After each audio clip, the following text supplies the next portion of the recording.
এটা ভিনেগার দিলাম, তার আগে সয়া সস দিলাম, একটু ভিনেগার, সয়া সস, আর একটু গোলমরিচ দিব,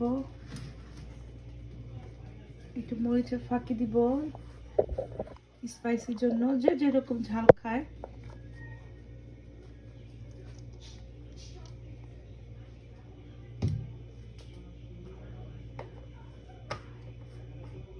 একটু লেবুর রস দিব এর মধ্যে, একটু টক দই দিব।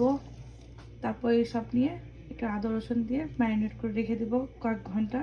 তারপর এটা আমি চুলায় অথবা ওভেনে যেটার মধ্যে দিয়ে আমি ল্যাম্প স্টেক বানাতে পারি। পরে দেখা যাবে না।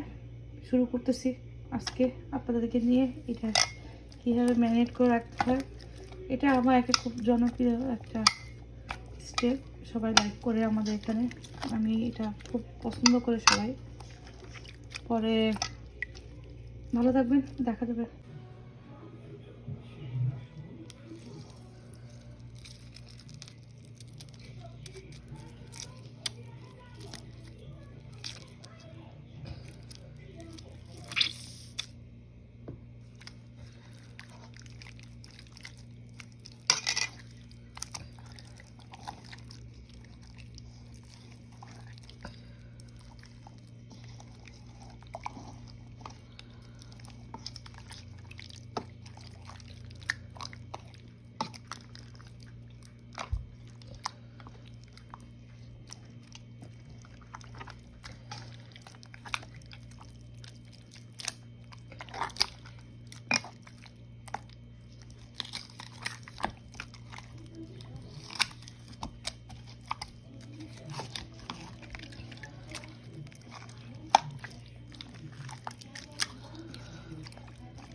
ল্যাম্প সেটটা হয়ে গেছে, একদম রূপ গর্জেস রূপ দেখেন, একদম বাবুদিগুলো যেরকম ল্যাম্প স্টিকটা হয়ে গেছে আমার।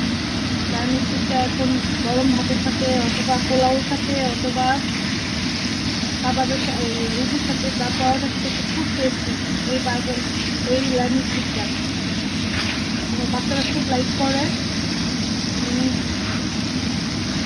আরও একটাকে একটা ইউজ হয়েছি, একটা আবার করলাম, একটু বেশিটা বড় বড় ছিল। স্টিকগুলো দেখেন কত লোভনীয় কালার, একটু